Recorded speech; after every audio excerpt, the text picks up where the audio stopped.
கர்த்தருடைய பரிசுத்த நாமத்திற்கு ஸ்தோத்திரம் உண்டாவதாக. 147 சங்கீதம் 11 வசனம். தமக்கு பயந்து தமது கிருபைக்கு காத்திருக்கிறவர்கள் மேல் கர்த்தர் பிரியமாயிருக்கிறார் என்று வாசிக்கிறோம். தேவன் நம்மேலே பிரியமாயிருக்க வேண்டும், நம்மேலே கிருபையாய் இருக்க வேண்டும் என்று நாம் விரும்புகிறோம். ஆனால் தேவனுக்கு பயப்படுகிற பயம் நம்மிடத்தில் இருக்கிறதா? தேவனுடைய வார்த்தைக்கு, அவருடைய இரக்கங்களுக்கு நாம் காத்திருக்கிறோமா என்பதை சிந்தித்து பாருங்கள். அநேக நேரங்களிலே தேவன் நம்மை காத்திருக்க வைக்கிறார். ஒவ்வொருவரையும் ஒவ்வொரு விதமாக காத்திருக்க வைக்கிறார். சிலருக்கு காத்திருப்பு ஒரு இரவோடு முடிந்து போகிறது, சிலருக்கு மாதங்கள் செல்கிறது, சிலருக்கு வருடங்கள் செல்கிறது.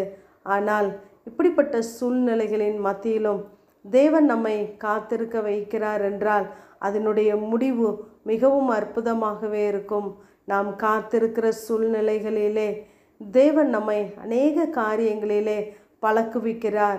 தேவன் தருகிற பெரிய ஆசீர்வாதத்திற்காக நம்மை அவர் தகுதிப்படுத்துகிறவராகவே இருக்கிறார்.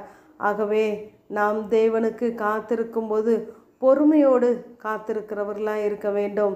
சங்கீதம் 40:1 கர்த்தருக்காக பொறுமையுடன் காத்திருந்தேன், அவர் என்னிடமாய் சாய்ந்து என் கூப்பிடுதலை கேட்டார் என்று வாசிக்கிறோம். நாம் பொறுமையோடு காத்திருக்கும் பொழுது தேவன் நம்மிடமாய் சாய்ந்து நம்முடைய சத்தத்தை கேட்கிறவராகவே இருக்கிறார்.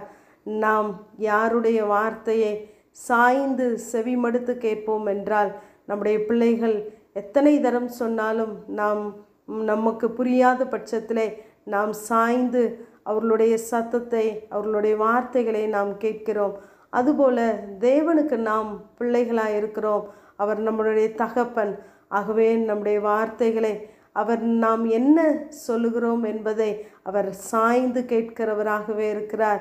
ஆகவே அவரை நோக்கி காத்திருக்கிற ஒருவர் கூட வெட்கப்பட்டு போவதில்லை. இதே சங்கீதக்காரன் சொல்லும் பொழுது, நாள் முழுவதும் உடைய இரட்சிப்புக்காக காத்திருக்கிறேன் என்று சொல்லுகிறார். இப்படி ஒவ்வொரு நாளும் நாம் காத்திருக்கும் பொழுது தேவன் அதற்குரிய பிரதிபலனை நாம் அனுபவிக்கும்படியான பாக்கியத்தை தருகிறார். நெடுங்காலமாய் காத்திருத்தல் இருதயத்தை இளைக்க பண்ணும், ஆனால் விரும்பினது வரும் பொழுதோ ஜீவ விருட்சம் போல் இருக்கும் என்று வாசிக்கிறோம். ஆகவே நீங்கள் காத்திருக்கிற ஒவ்வொரு விஷயங்களிலும் எதிர்காலங்களுக்காய் காத்திருக்கலாம், நன்மைகளுக்காய் காத்திருக்கலாம், சுகத்திற்காய் காத்திருக்கலாம். ஆனால் தேவன் இந்த நாளிலே தம்முடைய வல்லமையை, தம்முடைய பாதங்களை உங்கள் மத்தியிலே எழுந்தருள பண்ணுவாராக. ஆகவே காத்திருக்கிற நீங்கள் சோர்ந்து போகாதபடி திடமனதாய் இருங்கள். அப்பொழுது நீங்கள் பூமியை சுதந்தரித்து கொள்வீர்கள். சங்கீதக்காரன் 5 சங்கீதம் 3 காலையிலே உமக்கு நேரே வந்து ஆயத்தமாகி காத்திருப்பேன் என்று சொல்லுகிறார். அவர் ஒரு காலை என்ற ஒரு நேரத்தை வைத்திருந்தார். ஆயத்தமாகி காத்திருக்கிற அனுபவம் அவரிடத்துல இருந்தது. நம்மை நாமே கேட்டு பார்ப்போம், நமக்கென்று ஜெப நேரங்கள் இருக்கிறதா? ஏனென்றால் நாம் தேவனை தேடுகிற நேரத்திலே அவர் நம்முடைய சத்தத்தை கேட்பதற்காக அவர் காத்திருக்கிறார். ஏசாயா 30:18 உங்களுக்கு இறங்கும்படி கர்த்தர் காத்திருப்பார், அவருக்கு காத்திருக்கிற அனைவரும் பாக்கியவான்கள் என்று வாசிக்கிறோம். நாம் தேவனுக்கு காத்திருக்கும் பொழுது அவர் நமக்கு இறங்கும்படி, நமக்கு நன்மைகளை செய்யும்படி அவர் நமக்காய் காத்திருக்கிறாராம். ஆகவே காத்திருக்கிற நீங்கள் சோர்ந்து போகாதபடி தேவன் பட்சத்திலே தேவனுடைய வார்த்தைகளை பிடித்து கொள்ளுங்கள். அவருடைய வாக்குத்தத்தங்கள் ஒரு நாளும் மாறாது. வானமும் பூமியும் மாறி போகும், அவருடைய வார்த்தை மாறாது. இவைகளெல்லாம் அவருடைய வார்த்தையினாலே உண்டாக்கப்பட்டு இருந்தாலும், இவைகள் மாறி போனாலும் தேவ வார்த்தை ஒரு நாளும் மாறாது. ஆகவே கர்த்தருடைய கிருபைக்கு காத்திருங்கள். கர்த்தர் உங்கள் மேல் பிரியமாயிருப்பாராக. ஆமேன். ஜெபம். பிதாவாகிய தேவனே, குமாரனாகிய இயேசு கிறிஸ்துவின் நாமத்தின் மூலமாய் உம்முடைய சன்னிதானத்திலே வருகிறேன்.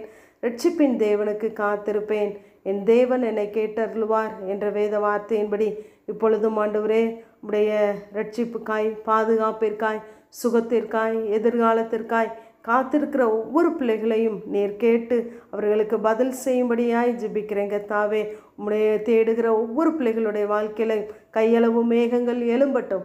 தாழ்த்துகிறோம், மகிமைப்படும். இயேசுவின் முழு ஜெபங்களிலும் எங்கள் நல்ல பிதாவே. ஆமென்.